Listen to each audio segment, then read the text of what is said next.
Hi, I want to talk to you about the common mistakes that I see some artists make when they're talking to potential customers.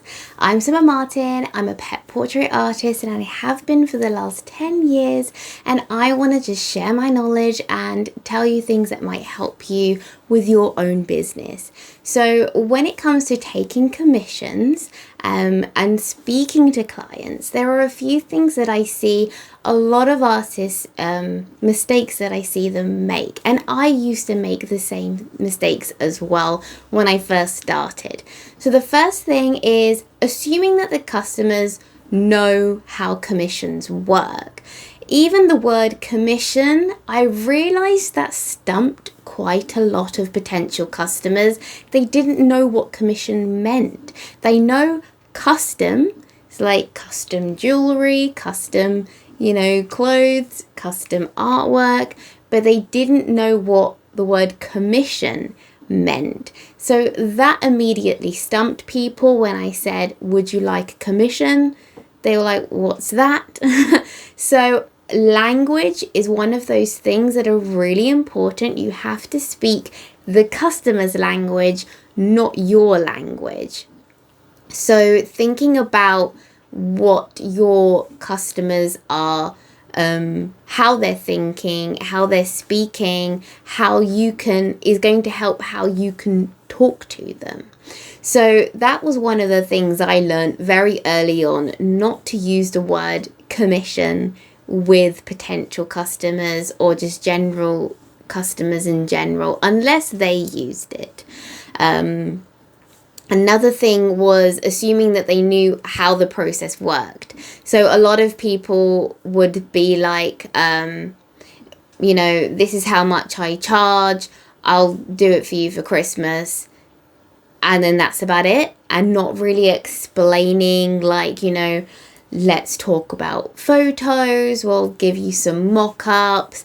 And then when I've, completed the portrait, I'll send it to you so you can see for final approval. And then we can talk about either framing if that's what you want to do, or we'll talk about shipping, and I'll take you through the shipping process and make sure that's all secure kind of thing. Like, that's more of the handheld holding that a lot of customers need. And I see a lot of artists not actually doing that. So you have to remember that they're not the artist. You're the artist.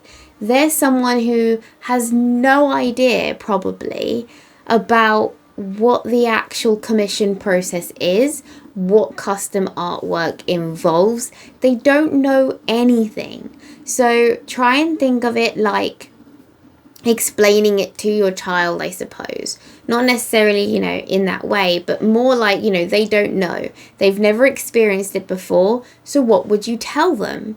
And that's sort of how I like to approach every single communication with my customer. I literally have templates on my phone, like little notes of saying things like, these are my prices, these are my sizes, then we'll do this, then we'll do that, and just taking them through the steps. Obviously not as the first message, because it can be overwhelming, but normally in reply to things that they say.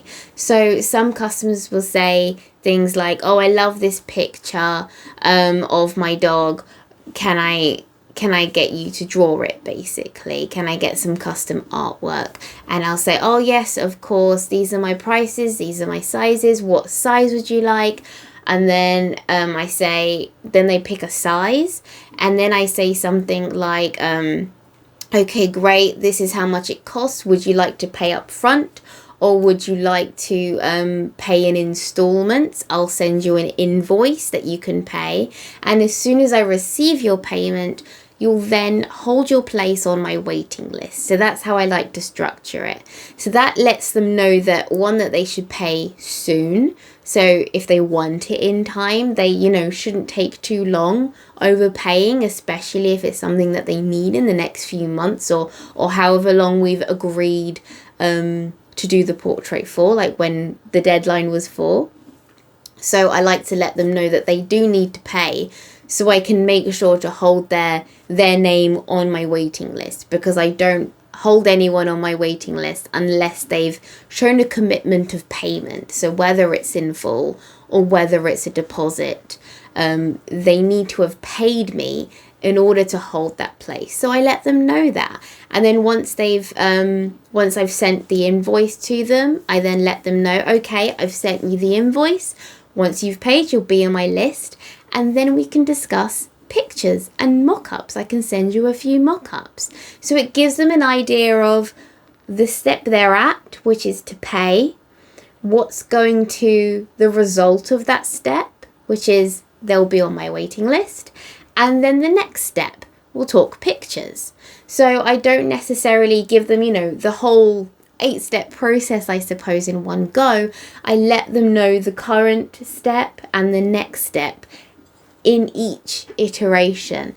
And that really, I feel like, helps to hold their hand through the process so they know what's happening and they know what's going to happen. So even when they have sent me payment, I like to, as well as confirm by, say, we're talking DMs, we're talking on Facebook, or even in the email stream, I like to confirm in the email stream and the DM, I've received your payment, as well as sending them a new email that says, I've received your payment for this size, this dog or cat or whoever. You're now on my list. Now we're going to talk pictures. And I sort of give them a brief breakdown of the next steps now that they've paid. And sending that separate email always helps me, especially when it comes to taxes or refreshing my memory of who I was speaking to or what they ordered, because I can just look up that email of I guess it's the receipt email. So I look up that email and it tells me all the information that I need. It tells me their name, it tells me the pet's name, how many pets they commissioned, the size of the commission, the cost of the commission, and that's all in one email. And I just find that so helpful for me to document all of that. And for them, they have it all in one email as well. It's almost like a contract. That's sort of like the contract now of what we're going off. That's what they've paid for. That's what I've confirmed that they've paid for, with all the details there. And then we take the process on from there. So I feel like having that sort of validation and continual proof of what you're saying you can do, what they're saying they want, is really, really important. So nobody has any sort of misunderstanding or assumption that you're doing a large size when actually they've paid for a small one, or you're doing one pet when actually they thought you were doing two, or you're doing a color pencil when they thought you were doing an oil painting. Like, it's all in the email, is all in the communication. Just clarity is so key. Another thing that I see artists make the mistake of is, so when a customer DMs you, either on Facebook or Instagram, or even sending you an email, you send them off to your website. Now, your website's great. It's a great thing to have. It feels professional. It's good information. But I would never, ever send anyone to your website that is interested in speaking to you now. Okay, it's really important. If they're asking you questions like, what sizes do you do? Answer them. Literally say, these are my sizes, these are my prices.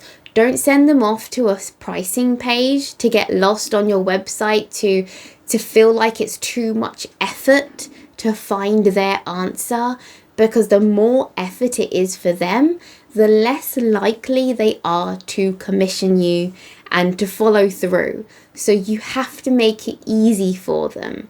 I also like to do a thing where if they say, my dog, I ask them, oh, what's your dog's name? I'd love to know more about them. What's their breed? I ask them these questions so then I can send them examples of what I've done. So say, oh, this is Bernie, my Schnauzer. Oh, great. I've got lots of examples of schnauzers. So I would then say, so this is a schnauzer I've done on A2. This is a schnauzer I've done on A4. Here's a schnauzer with just his face done. Here's a schnauzer with just his body. You know, that's why portfolios are really important. They're perfect examples of what a customer can receive. So that's also what I love to do. Not only do I tell them in the DM or in the email, here's a list of my prices and sizes, and then I've asked them more about their pet. I then send them examples of what their commission could look like. And that's also another important thing to not miss out on. Keep showing people your examples. If you don't have an example, so say someone's got a white cat and you've never drawn a white cat before, but you have drawn a white dog, send them the example of that to show them this is what a white pet looks like on white paper, kind of thing. Give them examples. So say they've got a tabby cat, but you've never drawn a tabby cat, but you have drawn a tiger, you know, send them that example. Say, you know, this is an example of what it could look like, kind of feel. Say they want, you know, some sort of bokeh background, lots of colours, blurs, that kind of thing. You've never, and you don't have an example of, say, like a tabby cat on that background, but you do have an example of a dog on that background. That's okay. Send them that example too. Just keep showing people proof of what you're capable of what you're doing, and it's more likely to convert them. It honestly is. Keep them talking. Keep asking them questions about their pet. Ask them for stories about their pet. The more you know and the more they want to tell you, the more you build trust with your potential customer. I'm not saying they always convert to being a customer then and there, but you never really know how long it will take them to convert. I've had plenty of people that I've spoken to, say 4 years ago. We've had this entire conversation. They were very interested, but at the time they couldn't pay.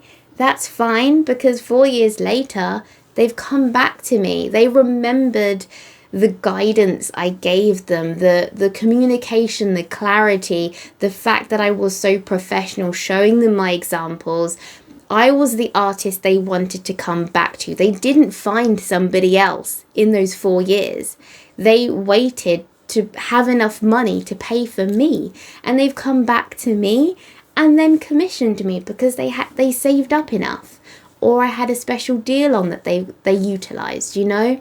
So it's about just talking to people. I know that sounds really simple, but sometimes the simplest solution is the obvious one. If you find yourself like being ghosted, or, you know, people ask a question, you send them to your website and you never hear from them again, that's probably why. You're making it too hard for them. You're not being clear enough. You're not talking to them enough. So just talk to them. Now, this doesn't necessarily go for like spam DMs. I know a lot of us get those spam DMs. I get some daily, you know, I want to commission a dog portrait for my son kind of thing. Like, who hasn't heard that one? So this is where it's important to be careful. Never give anybody your PayPal stuff, obviously. Never give anybody your banking information. Never give anybody any sort of payment information. They're the ones that are supposed to give you the payment stuff, not the other way around.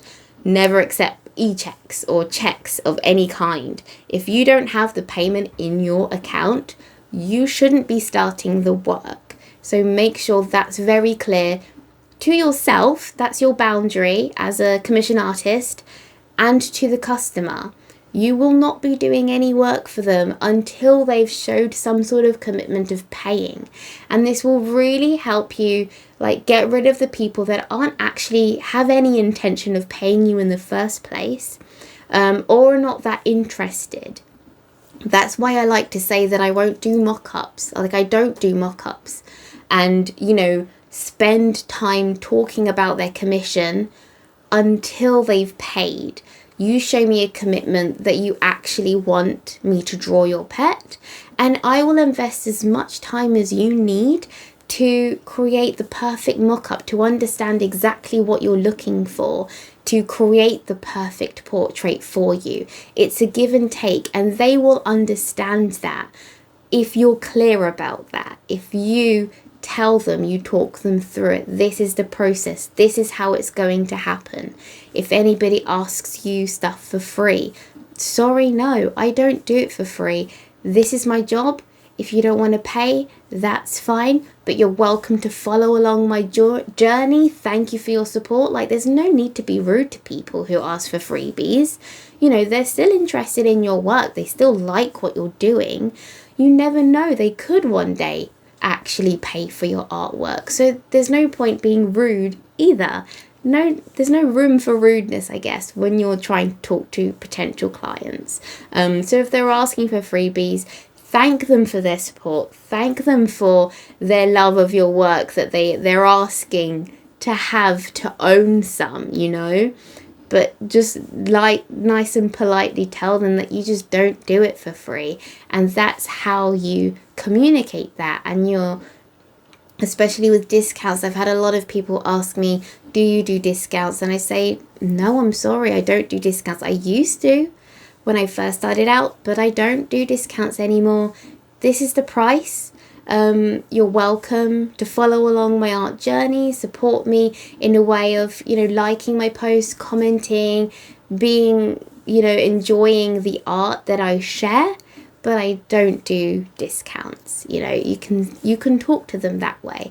If you do have the, I guess, rarity that a customer is very rude to you, maybe a potential customer, then I wouldn't work with them. I have found that if a customer is difficult at the beginning, like if they've been difficult to speak to try and get them to pay, they will be difficult throughout the process, and it's almost just not worth the hassle. So if they're difficult to begin with, they will be difficult throughout the process. So just don't bother in that case. Be polite, politely decline. Sorry, no. You know, I've had in the past people just sending me long messages about how I'm so overpriced and that kind of thing. I haven't had that anymore, but that's what I used to have. And I would just politely say, I'm sorry you feel that way, but thank you for, you know, enjoying my art. Thank you for your support. And I hope you find an artist that you can work with. And that's it. You know, that's all you have to do. It's just about being nice, being polite, even in the face of someone being rude to you, and making sure you get payment before you do any sort of work. Before my pencil touches that paper, I already have the money in my account, so I know that they fully committed, so I can fully commit. And I think that communication is really important. So if you've struggled with any of these, if any of this resonates with you, you know, you're sending people to your website without actually speaking to them, you're not showing them examples, you're using words they might not understand, like commission and mock-up. These are artist words, okay, not customer words. They might not actually understand what these are. So you do need to hold their hand and explain the process to you. If you're not explaining the process to them as well in a clear and understandable way, then try and really think about how you're talking to people, how you're communicating with them. You know, if they are being rude, are you being rude back? Just be polite. It's a DM, it's an email. You don't have to reply if you don't want to. If you don't feel like replying, then don't. If they're that rude to you, just block them.